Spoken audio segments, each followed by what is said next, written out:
Hello students, welcome to study at home.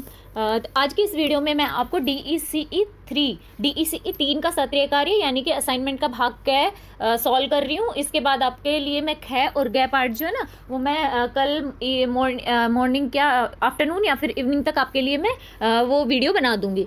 तो तब तक आप भाग क देख लीजिए। इसमें भाग क में 8 प्रश्न है, 8 प्रश्न है और इसमें लिखा गया है कि आपको ना क ख ग तीनों अनिवार्य, मतलब सभी सारे प्रश्न आपको करने हैं। तो पहले हम भाग क के देखते हैं प्रश्न उत्तर। अच्छा देखिए, अब हमारा पहला प्रश्न है कि प्रारंभिक बाल्यावस्था देखभाल और शिक्षा कार्यक्रम जो है ना उनके तर्काधार या आवश्यकता पर चर्चा कीजिए। तो इसके तर्काधार या अंतक्षेप का तर्काधार है ना, एक ही बात है। तो इसका आंसर हम लिखेंगे कि जैसे शुरू में आप एक्स्ट्रा कुछ लिख सकते हैं, ये मैंने आपको ना इंपॉर्टेंट क्वेश्चन में बताया था, उसी का आंसर मैं आपको बता रही हूँ। तो आप ना शुरू में कुछ अगर चाहे एक्स्ट्रा बड़ा करना तो आप ये लिख सकते हैं कि प्रारंभिक बाल विकास जो होता है उसमें ना पहले इस चीज़ को नहीं माना जाता था, लेकिन धीरे धीरे जब जरूरत बढ़ रही है ना लोगों की तो इसकी ज़्यादा आवश्यकता या इसके अंदर ना ज़्यादा अंतक्षेप है ना वो किए जाने जरूरी हो गए हैं, या फिर जो बाल देखभाल जो केंद्र होते हैं या शिक्षा होती है उसकी ज़रूरत ज़्यादा बढ़ गई है। अब क्यों बढ़ गई है ये हमें लिखना है, या फिर जो अंतक्षेप के जो तर्काधार है ना वो क्या क्या है कि जैसे गरीबी होती है, गरीबी है इसके परिणाम स्वरूप जो भी जैसे सामाजिक आर्थिक अभाव होते हैं, जो बच्चे के जो निर्णायक अवधियाँ होती है ना, शुरू के कुछ वर्ष होते हैं, प्रथम 6 माह होते हैं, तो उन 6 साल होते हैं, 6 वर्ष, तो उसमें क्या बच्चे का विकास तेज गति से होता है। उस समय अगर बच्चे को अभाव मिलेगा तो बच्चे का ना पूर्ण क्षमता अपने पूर्ण क्षमता का विकास नहीं कर पाएंगे। और परिवार में जो स्त्रियां हैं वो अगर जैसे कि कमाने के लिए जाती हैं तो बच्चे हैं पीछे से, उनको अकेला रहना पड़ता है। तो इन सब के लिए क्या बच्चों की देखभाल, स्वास्थ्य, शिक्षा और अंतक्षेप के रूप में जो ECC कार्यक्रम है ना वो चलाए जाने जरूरी है। ECC मतलब जो बाल देखभाल सेवा संगठन होते हैं या फिर हम आंगनबाड़ी जिन्हें कहते हैं ना उस टाइप के।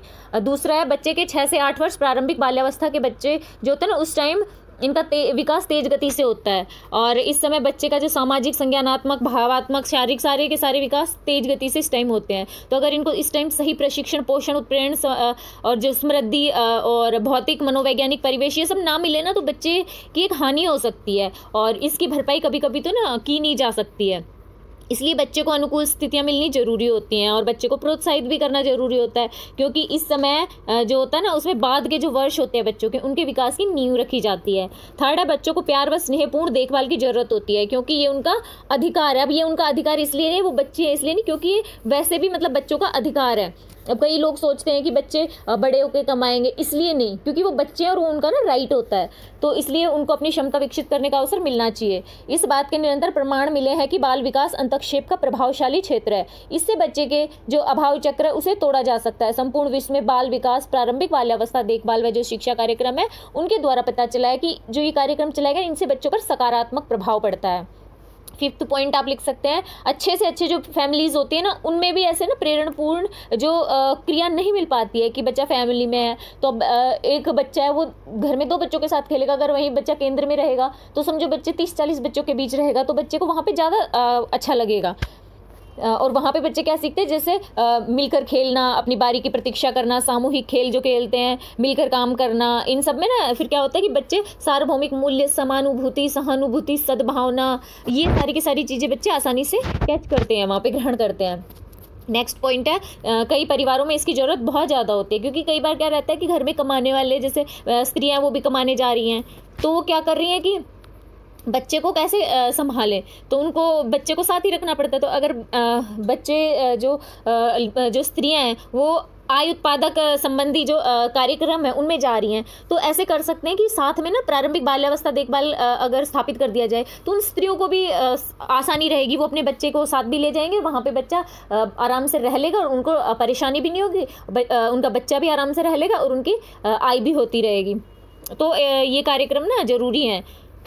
आज के समय में कोई भी देश सामाजिक न्याय, मानवाधिकार, समानता के मूल्य इन सब की अवहेलना नहीं कर सकता है। वैसे भी जैसे मान सकते हैं ना किसी देश में बच्चों के साथ सामाजिक आर्थिक स्तर पर समानता का व्यवहार हो रहा है, इसका पता है ना ऐसे पता चलता है कि जो बच्चे के प्रारंभिक वर्ष हैं उसमें बच्चे की देखभाल व शिक्षा के उसे ना अवसर मिल रहे हैं या नहीं मिल रहे। तो इससे पता चल जाता है कि बच्चों के साथ सामाजिक आर्थिक स्तर पर समानता का व्यवहार हो रहा है नहीं हो रहा है। जैसे कि अगर किसी देश में जैसे कि दक्षिण एशियाई संस्कृति है, उनमें क्या माना जाता है कि लड़कियां होती हैं उनको लड़कों से निम्न माना जाता है, तो उनको शिक्षा वगैरह कम दी जाती है। तो पता चल जाएगा कि इनमें ना यहाँ पे जो बाल देखभाल अंतक्षेप है वो जरूरी है, इनसे क्या लड़कियों को भी लाभ मिलेगा। नेक्स्ट पॉइंट है, आजकल संयुक्त परिवार कम हो रहे हैं और अकेले माता या पिता जो है ना वो बच्चे को पालते हैं, और कई कई जगह तो सिंगल पेरेंटिंग भी होती है ना, अकेले पालते हैं, अकेले माई होती है या पिता ही होता है। तो ऐसे में भी प्रॉब्लम होती है कि उन्हें तो घर से बाहर जाना भी पड़ेगा कमाने के लिए, पिता होता है वो भी कमाने के लिए शहर चले जाते हैं। तो ऐसी स्थिति में अगर जहाँ पे कार्य क्षेत्र हो ना वहाँ पे बाल देखभाल केंद्र अगर कर दिए जाएँ तो उन कार्यक्रमों में निवेश करना बहुत अच्छी चीज़ मानी गई है और बहुत ज़रूरी भी है। नेक्स्ट पॉइंट है, प्रारंभिक वर्षों में बाल विकास में योगदान से बच्चों की वृद्धि उत्पादक वयस्क के रूप में होती है। घर पर बच्चे की देखभाल के लिए जो बड़े बड़े जो बच्चे होते हैं ना वयस्क रहते हैं, वे अपनी शिक्षा या काम पर ध्यान दे सकते हैं। बच्चों के प्रारंभिक देखभाल में किया गया योगदान निवेश उनके जीवन में भावी जीवन पर दीर्घकालीन प्रभाव डालते हैं।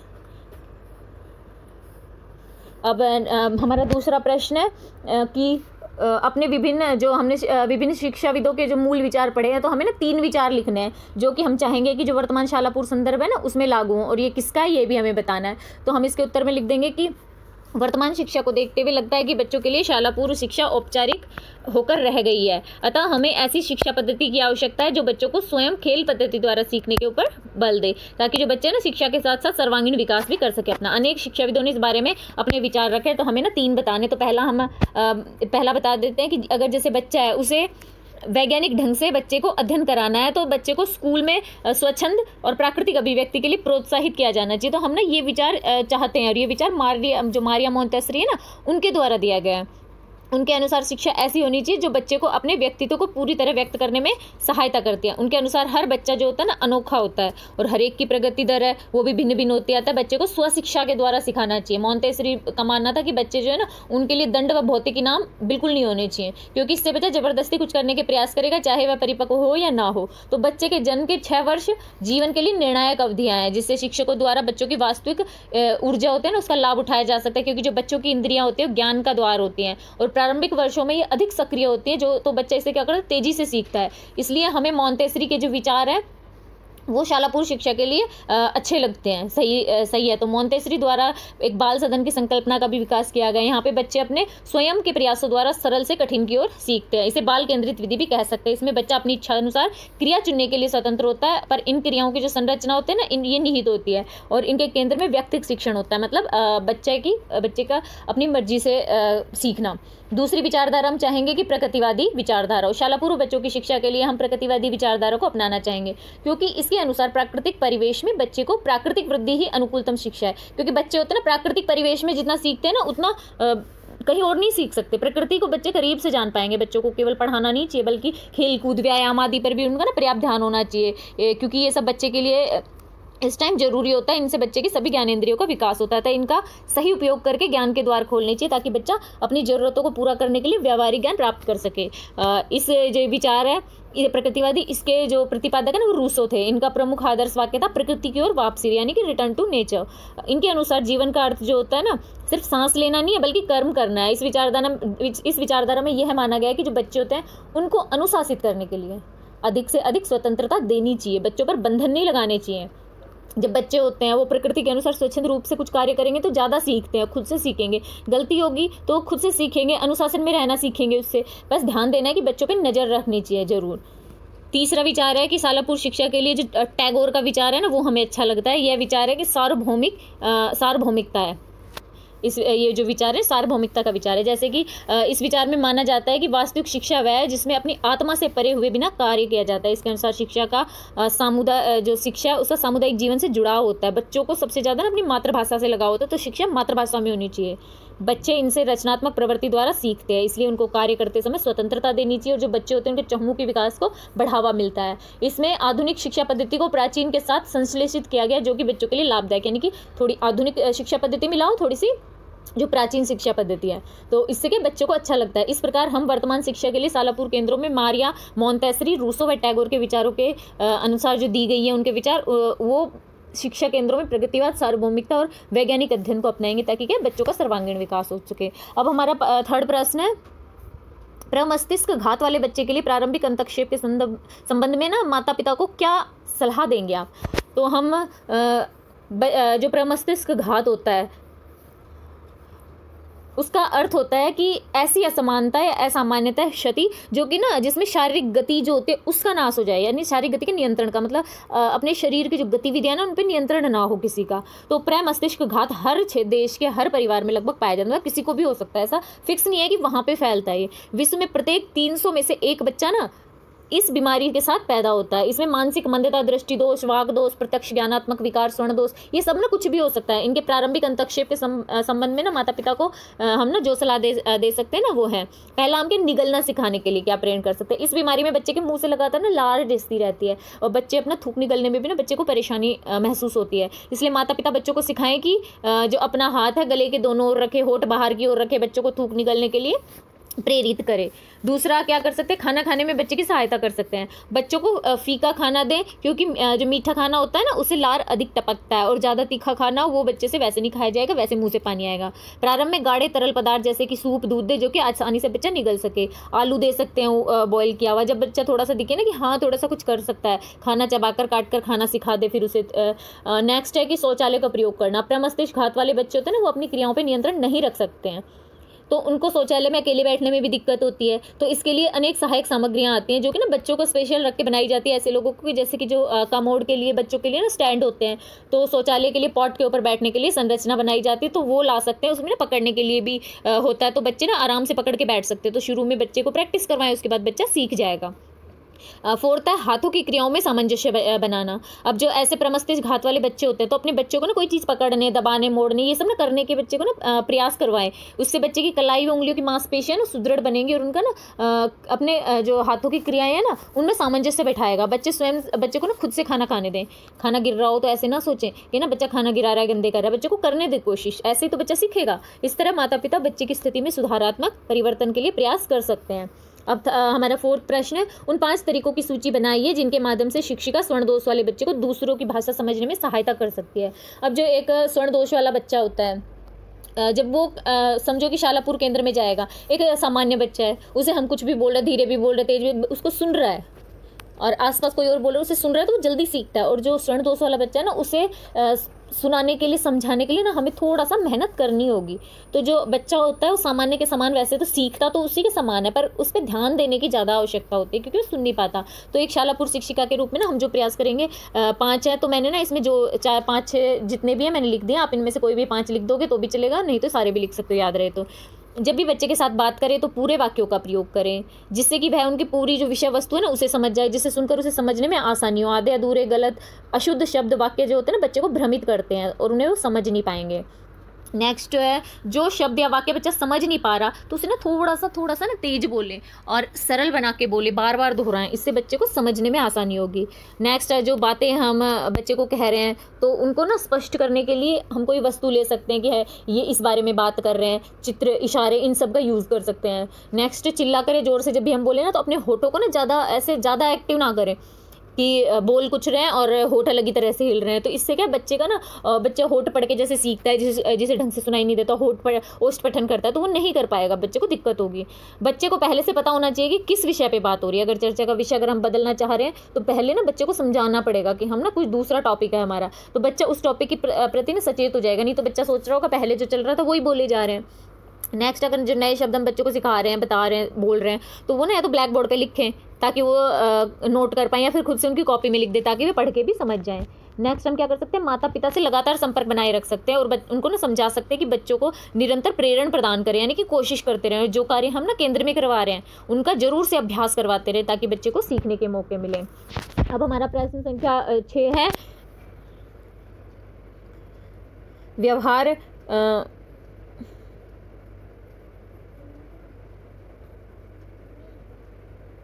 प्रश्न संख्या 5 है कि वे कौन से परिवेश संबंधी कारक हैं जिसके कारण बच्चों में जो व्यवहार संबंधी समस्या हो सकती है। तो 5वें का क्या भाग है। तो व्यवहार संबंधी समस्याएं ना कब होती हैं, कौन कौन से बच्चे के व्यवहार होते हैं जो हम समझ सकते हैं कि बच्चे को परेशानी है। तो एक तो वह व्यवहार जिसमें कि बच्चा जो होता है बच्चे का जो खुद का विकास होता है उस पर वह अन्य लोगों के साथ सामंजस्य स्थापित करने में उसकी योग्यता पर नकारात्मक प्रभाव डाले ना, तो वो व्यवहार संबंधी समस्या होती है। दूसरी, वह व्यवहार अन्य लोगों के अधिकार में बाधक हो। तो ये सारी की सारी ये दोनों क्या समस्याएं हैं। तो कई बार क्या होता है, बहुत बच्चे ना चिड़चिड़े होते हैं, परंतु इसका मतलब ये नहीं है कि उनको व्यवहार संबंधी समस्या है, क्योंकि लगभग सभी बच्चों में कुछ समय के लिए ऐसी समस्याएं होती हैं। तो क्या होता है कि धीरे धीरे ठीक हो जाती हैं सब बच्चों में, लेकिन कई बच्चों में ये अधिक समय तक रहे हैं। ऐसी समस्या रहे जैसे कि बच्चा बहुत ज़्यादा डरता है, बहुत ज़्यादा शर्माता है, चोरी करता है, रोता है। तो ये सारी की सारी व्यवहारिक समस्याएं हैं। इसके परिवेश संबंधी कारण निम्नलिखित है। परिवेश, बच्चों पर जो होते हैं ना, उन पर उनके परिवार की प्रत्येक क्रिया का प्रभाव पड़ता है। अगर जब परिवार द्वारा बच्चे का पालन पोषण काफ़ी हद तक उसके समाज, आस पड़ोस, समुदाय आदि के द्वारा प्रभावित होता है। अब इसमें पारिवेशिक परिवेश जो है उसमें क्या है कि बच्चे के व्यवहार पर काफ़ी असर होता है। इससे बच्चे को सकारात्मक रुझान उसके सकारात्मक विकास को बढ़ाता है, उसमें सहायक होता है। पर अगर जैसे माता है हर छोटी छोटी बात पे परेशान हो जाती है तो बच्चे का व्यवहार भी उसी तरह का हो जाएगा। जैसे माँ बच्चों को बात बात पर डांटेगी, दंड देगी, तो बच्चा भी ऐसी ही उग्रता बार बार दर्शाएगा। या परिवार में नैतिक मूल्य, अनुचित व्यवहार, कार्य, ये सब होते बच्चे के व्यवहार को प्रभावित करते हैं। क्योंकि परिवार में अगर वयस्क सदस्य बेईमानी करेंगे, झूठ बोलेंगे, तो बच्चा वही चीज़ सीखता है, वही गुण ग्रहण। अच्छा, पारिवेशिक परिवेश के बाद क्या आता है, प्रारंभिक बाल्यावस्था देखभाल एवं शिक्षा केंद्र जो होते हैं।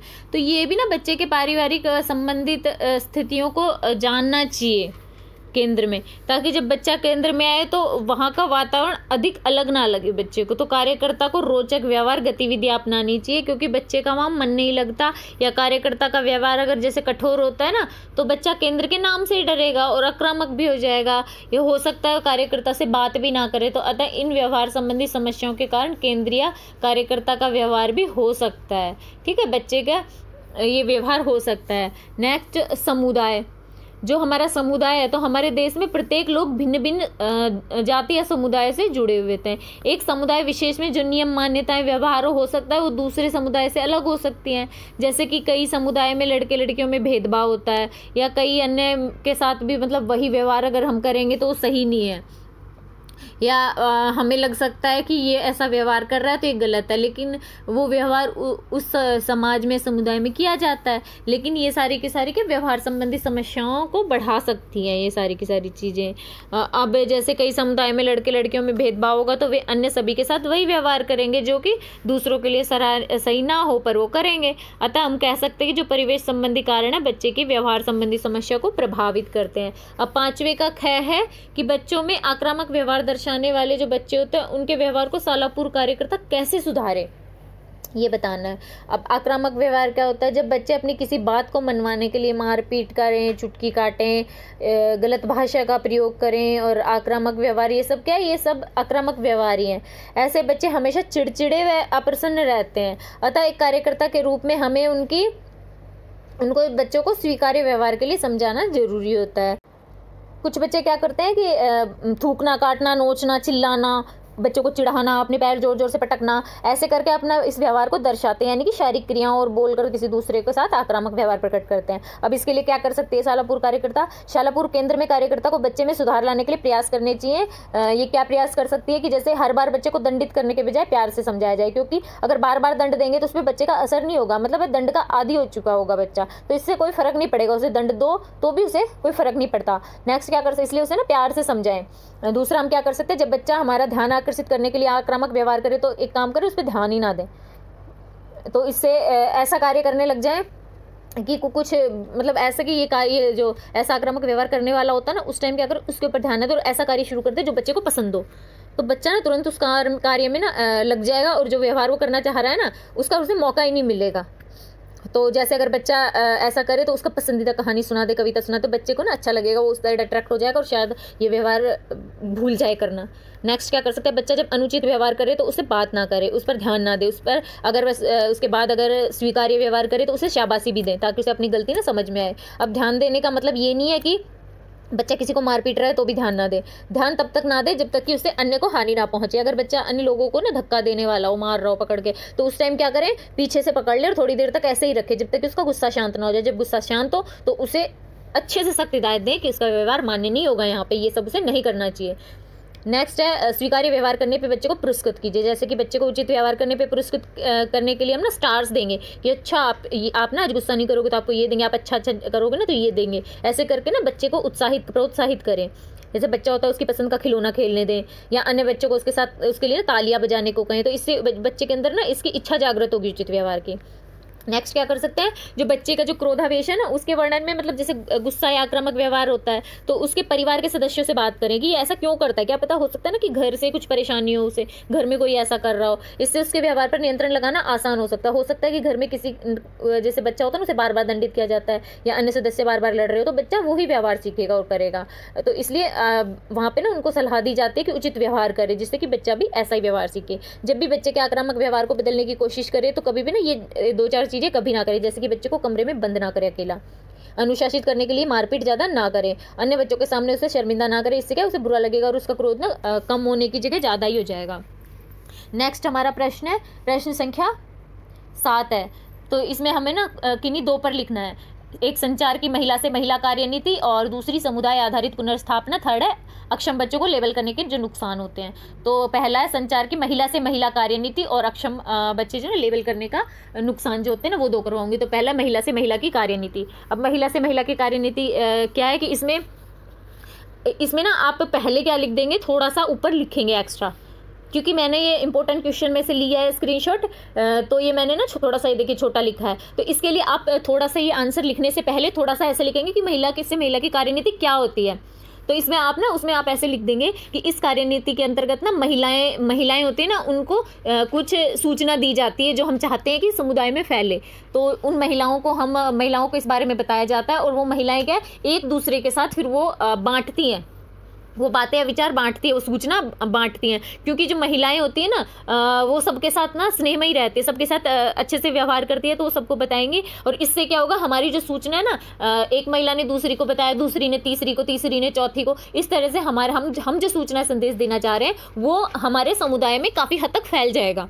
तो ये महिला से महिला की कार्यनीति है। इसमें थोड़ा बहुत कुछ ऐड करके आप कुछ 8-10 लाइन का लिख देंगे। उसके बाद ये लिखेंगे कि इसकी कार्यनीति की विशेषता क्या है। अब इस कार्यनीति की विशेषता है कि बच्चों में सही मूल्य व अभिवृत्तियां विकसित करने में एक महिला या लड़की की भूमिका महत्वपूर्ण होती है। जो महिलाएं होती हैं इनको समझाना आसान होता है, क्योंकि इनके लिए परिवार व अपनों का कल्याण सर्वोपरि होता है। अब क्योंकि इनकी जो परिवार होता है ना, इनकी पूरी जिम्मेदारी महिलाओं की होती है, इसलिए क्या ये उन पर ज़्यादा ध्यान देती हैं। कई महिलाओं में नेतृत्व के गुण पाए जाते हैं, जिनके द्वारा हम अन्य स्त्रियों व लड़कियों को प्रेरित कर सकते हैं। नेक्स्ट है, महिलाएं व लड़कियां मुख्य रूप से अधिक मैत्रीपूर्ण व्यवहार दर्शाती हैं, अतः इनके द्वारा जो सूचना दी जाती है वो पड़ोसियों, दोस्तों व रिश्तेदारों आदि में आदान प्रदान की जा सकती है। इस कार्यनीति के चरण या स्वरूप क्या रहेंगे महिला से महिला की, इसमें क्या पहले नेतृत्व करने वाली महिलाएं लड़कियों का पता लगाएंगे हम, फिर जो संदेश देना उसका निर्णय लेंगे। जो संदेश संप्रेषित करने के 4 तरीके चुनते हैं। मौखिक रूप से महिला जो होती है ना, उनको जो महिला से महिला, लड़की से लड़की होते हैं, उनका जो संदेश होता है अनेक लोगों तक पहुंचाने के लिए जो लड़की या महिला है उनको हम प्रोत्साहित करेंगे, और इसके लिए वे जानकारियां हम उन लोगों के साथ बांटेंगे जिनको इनकी ज़रूरत है, और इन लोगों को ना इतना प्रेरित करेंगे कि आप लोगों ने बात समझी, हाँ समझ गए, तो आप अपने आसपास किसी और को बताइए, और फिर आप उनसे कहिए कि वो किसी और को बताएं। इससे ये जो सूचना है, ये जानकारी है, अन्य लोगों तक फैलेगी और हमारे समाज का कल्याण होगा। इस तरह से उनको ना कन्वेंस करना है। तो ये महिला से महिला की कार्यनीति है, तो आप इसको थोड़ा सा बड़ा करके लिख देंगे। दूसरा इसका हम लिखेंगे अक्षम बच्चों को लेबल करने के जो नुकसान है ना उनके बारे में। अक्षम बच्चे क्या होते हैं, उनके साथ काम करते हुए कई बार कहते हैं जैसे कुछ नाम, स्पेशल नाम, जैसे किसी को हम कह देंगे कि अंधा है, किसी को कह देंगे बहरा है, जो कि नहीं बोलना चाहिए लेकिन फिर भी मतलब बोलते हैं। तो इसके कुछ फ़ायदे भी हैं और नुकसान भी हैं, है ना। तो हमसे इसमें नुकसान पूछा गया है। तो इनके साथ काम करते हुए कई बार हम उनको ना कुछ ऐसे नाम से पुकारते हैं जो कि सही नहीं होते और उनके साथ ना जीवन भर के लिए जुड़ जाते हैं। जब भी हम किसी अक्षम बच्चे को देखते हैं तो उसका ऐसा नाम बोलते हैं, सोचते हैं कि उसकी छवि दर्शाता है। जैसे कि हमें किसी शब्द का मतलब, बहुत सारे शब्द उनका मतलब नहीं पता होता, लेकिन हम थोड़ा बहुत अर्थ अपने जिस हिसाब से हमें समझ आता है उस हिसाब से जोड़कर उसका नाम रख देते हैं। अब जैसे कई बार हमें देखेंगे कोई कहेगा अपंग, तो ऐसे सोचेंगे मुंह से लार निकल रही है और उसे चला नहीं जा रहा, उसका हाथ ऐसा, मतलब इस तरह की छवि आती है कि जो अच्छी नहीं होती, जिसकी विशेष शारीरिक बनावट होता है और व्यवहार भी उसका विशेष होता है, अलग हो थोड़ा सा। तो ये सब हमारे दिमाग में आता है और हम उसको ऐसा ही नाम दे देते हैं। हमारी जो धारणाएं होती है ना बच्चे के ऊपर प्रतिकूल प्रभाव डालती हैं। प्रतिकूल प्रभाव या जो नुकसान है ना, ये क्या क्या है, लेबल करने से ना बच्चों को ऐसा लगता है कि वो सबसे अलग कर दिया गया है। तो बच्चे ना अलग थलग रहने लग जाते हैं। सेकंड, बच्चे जब ऐसे सोचते हैं ना कि सब एक जैसा व्यवहार करना चाह रहे हैं ना, हम सोचते हैं कि स्वीकार्य व्यवहार, समाज में ऐसे कपड़े पहनना चाहिए, ऐसे उठना बैठना, तो सब चाहते हैं, तो क्या ये बच्चे भी चाहते हैं और बहुत कोशिश करते हैं, बट अब इनकी शारीरिक गतिविधि इनके बस में नहीं है, तो इनसे नहीं हो पाता, कुछ गलतियां हो जाती हैं। तो फिर हम ऐसे जब फिर इनको ऐसे कहते हैं ना, वो कोशिश कर रहे होते हैं, लेकिन हम इनको लेबल ना करके पुकारते हैं, तो बच्चे को ना मतलब ऐसे लगता है, सोचने लग जाते हैं बच्चे की मतलब शायद मैं ऐसा ही हूँ, मैं इनसे अलग हूँ, हीन भावना आ जाती है उनमें।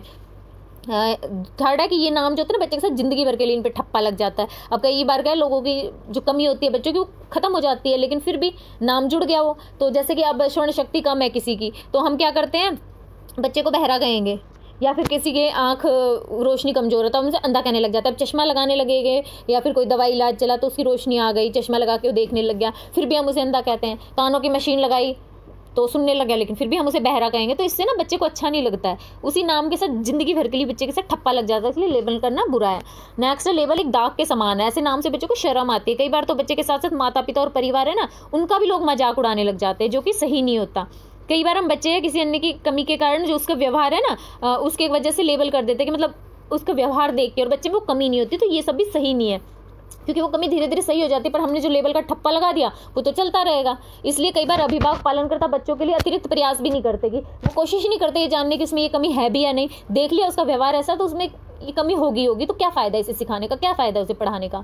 नेक्स्ट, लेबलीकरण जो होता है बच्चे को निराशा, अवसाद और पीड़ा प्रदान कर सकते हैं, इसलिए हमें ना कह सकते हैं कि बच्चों को लेबलीकरण ना नकारात्मकता को दर्शाता है। नेक्स्ट हमारा प्रश्न संख्या 8 है, बाल देखभाल केंद्र के लिए बजट की योजना बनाते समय आप जिन पहलुओं को ध्यान में रखेंगे वो क्या क्या है। अब सरकारी गैर सरकारी जो कोई भी संगठन होता है, संस्था होते हैं, उनके लिए ना एक निश्चित अवधि में प्राप्ति व व्यय का अनुमान जो होता है वो बजट कहलाता है। और बजट जो बनाने का महत्व क्या होता है, बजट बनाने का सबसे बड़ा महत्व होता है कि ये देखें कि हम धन कहाँ से आ रहा है और हमें कहाँ पे खर्च करना है। जो बजट होता है वो व्यक्तिगत मदों के लिए व्यय की गई जो राशि होता है ना, उसे बांटने में सहायक होता है कि कहाँ खर्च करना है और कितना किस चीज़ पे खर्च करना है। इससे अनुमान लगाया जा सकता है कि कहाँ जरूरत से ज़्यादा खर्च करना है, कहाँ कम करना है, और कहाँ ज़्यादा खर्चा हो रहा है वहाँ पे बचाना है। एक बाल देखभाल जो संगठन होता है उसमें भी बजट द्वारा सुचारू रूप से संचालित किया जाता है। जैसे कि ये केंद्र होता है, बाल देखभाल केंद्र, तो ये ना लाभ अर्जित करने वाली संस्था नहीं है। अतः फंड के लिए जो अनुदान होते हैं ना, उसके लिए क्या करते हैं, अनुदान या फिर किसी से सिफारिश करना, फीस बढ़ाने के लिए अभिभावकों से निवेदन करना ना, ऐसे करके ये इन लोगों को फंड प्राप्त होता है। इसलिए इन लोगों को तो बजट बनाना बहुत ज़्यादा जरूरी होता है। बजट बनाते टाइम क्या क्या चीज़ ध्यान रखनी है। व्यय को प्रभावित करने वाले कारक एक तो मुख्य भूमिका निभाते हैं। अब जो बजट होता है उसमें व्यय का बहुत महत्व होता है। व्यय कई कारकों से प्रभावित होता है, जैसे बच्चों की संख्या, केंद्र की समयावधि, केंद्र की लोकेशन, स्टाफ संख्या आदि। इसके अलग अलग कार्य होते हैं और इनका पर व्यय भी अलग अलग हिसाब से ही होता है। तो यह महत्वपूर्ण है कि जब भी केंद्र के लिए बजट बनाएंगे तो इसका ना हम ध्यान रखेंगे। नेक्स्ट क्या ध्यान रखना, आवर्ती और अनावर्ती व्यय का हमें ध्यान रखना है। केंद्र की स्थापना करते समय प्रारंभ में अनेक चीज़ें हमें खरीदनी पड़ती हैं, जैसे कि अलमारी, ट्रंक, मेज, चारपाई, पालना, कुर्सी, बर्तन, बच्चों के वजन माप के लिए वजन जो मशीन आती है ना वजन वाली, वो सब, थर्मामीटर, ये सारी चीज़ें हमें खरीदनी पड़ती है। तो उनमें एक बार खर्च किया जाता है तो ये अनावर्ती व्यय है। और जो सामान हमें जैसे नियमित अंतराल पे, जैसे कि बच्चों के लिए कोई पुस्तिका खरीदनी है जो मासिक आ रही है या साप्ताहिक आ रही है ना, तो वो चीज़ हो गई। जैसे मासिक, दैनिक, वार्षिक, साप्ताहिक, ये सारे के सारे आवर्ती होते हैं। जैसे कि कोई पुस्तिका हो गई, खेल सामग्री, खाद्य सामग्री, लेखन सामग्री, दवाई, रख रखाव के लिए सामान, उपकरण, कर्मचारी, सहायकों को जो वेतन देते हैं वो सारे के सारे क्या है, एक नियमित अंतराल के बाद पुनः खर्च करना पड़ता है, तो ये आवर्ती व्यय है, तो इन सबका भी ध्यान रखना होता है। परिवर्तनशील व निश्चित लागतें जो होते हैं ना, इसका भी हमें ध्यान रखना है। शालापुर केंद्र में बच्चों को जो होता है ना, उनको सेवा दी जाती है, तो एक बच्चे की देखभाल जो होती है ना, एक उत्पादन की इकाई मान सकते हैं हम। तो इसमें क्या होता है कि बच्चों की संख्या अलग अलग होती है, तो उत्पादन की इकाई भी अलग अलग होगी, तो ये परिवर्तनशील लागत है कि एक बच्चा है तो उस पर इतनी रहता है ना कि इतनी इकाई हो गई, फिर 2 बच्चे हो गए, फिर उस पर एक्स्ट्रा लगेगा, 3 बच्चे हो गए, थोड़ा और एक्स्ट्रा लगेगा, तो ये क्या परिवर्तनशील लागत है। और जो लागत है उत्पादन की इकाइयों की, जैसे संख्या बढ़ गई बच्चों की, और उनमें ना खर्चा नहीं बढ़ता है एक्स्ट्रा, तो वो चीज़ें क्या रहते हैं, नियत या निश्चित कहलाती है। जैसे पालने या मेज या कुर्सी, बर्तन, ये सारे एक बार आ गए, तो अब ऐसा बच्चे 2 आए, 3 आए, वो सब ये होते हैं ना परिवर्तनशील लागत है। नियत लागत का मतलब हो गया जैसे कि स्थान हो गया, जगह। अब बच्चा 1 हो, 2 हो, 3 हो, 4 हो, जगह उतना ही किराया जाएगा, नहीं है तो जगह उतनी रूम रहेगी, और जो सामान ले रहे हैं हम कुछ भी, कुर्सी बर्तन, ये सारे के सारे हमें ना 10 बच्चे 11 बच्चे 12 बच्चे उनके अनुसार बदलना पड़ेगा। तो ये परिवर्तनशील लागत है, और जो स्थान है किराया वो निश्चित लागत है। इन दोनों को जोड़ के जो कुल लागत प्राप्त होती है वो जो लागत होती है ना कुल लागत होती है, और इसी के आधार पे हमें बजट बनाना होता है। फोर्थ हम क्या कर सकते हैं, जो छोटी मोटी चीज़ें जरूरत की चीज़ें होती है ना, प्रत्येक मद पे कितना खर्चा है, अल्पाहार पे क्या क्या खर्च करना है, किसको कितना वेतन देना है, छोटे मोटे खर्च होते हैं ना, वो सारे प्रत्येक जो शाला पूर्व केंद्र होते हैं ना, उसे अपना बजट बनाते टाइम ये सबको ध्यान में रखना होता है। और जो प्रत्येक केंद्र होता है अपने बजट जो आय व्यय को दर्शाता है वो सब ना उनको बनाना चाहिए, क्योंकि उसके ये जो उनके केंद्र के लिए ज़रूरी होता है, ताकि आगे फ्यूचर में ना कभी ज़रूरत पड़े तो उनको पता चलता रहे कि किस चीज़ पे हमने कितना खर्च किया, एक्स्ट्रा खर्च किया, कम खर्च किया, ये सब चीज़ें ध्यान में रखनी होती हैं। तो आज के वीडियो में इतना ही। शायद ना इसमें मैंने छठे प्रश्न का स्क्रीनशॉट ऐड करना मैं भूल गई हूँ, तो मैं ना कल वाले वीडियो में आपके साथ ना छठे प्रश्न का भी आंसर शेयर कर दूंगी, क्योंकि अभी ये पूरा रिकॉर्ड हो चुका है और वीडियो भी काफ़ी बड़ा हो जाएगा। तो मैं कल वाले वीडियो में आपके साथ छठे प्रश्न का आंसर भी शेयर करूंगी। तब तक के लिए आप इन सब की तैयारी कीजिए। और ये सारे आंसर मैंने जो बताए हैं आपको, मैंने आंसर समझाए हैं, ये नहीं है कि आप सेम टू सेम ऐसा लिख दो, आप थोड़ा इसमें ऐड करेंगे, थोड़ा आपको ज़्यादा लगेगा लेस करेंगे, ठीक है ना। मैंने आपको आइडिया दे दिया कि इसका आंसर ये है। अब इसको लिखने का तरीका आपको पता ही है कैसे लिखना है असाइनमेंट में, तो उस टाइप से आप अपने हिसाब से इसको लिख लेंगे। आंसर मैंने प्रॉपर इसके सही सही आंसर आप लोगों को बता दिए हैं। अब आपको लगे कि कुछ एक्स्ट्रा करना है, कुछ कम करना है, तो वो आप अपने हिसाब से कर सकते हैं। ये सारे के सारे इसके आंसर मैंने शेयर कर दिए हैं, ठीक है। तो आप अपना असाइनमेंट बनाइए, मिलते हैं अगले वीडियो में। तब तक के लिए बेस्ट ऑफ लक। अगर वीडियो पसंद आए तो प्लीज़ चैनल को लाइक एंड सब्सक्राइब जरूर कर दीजिएगा।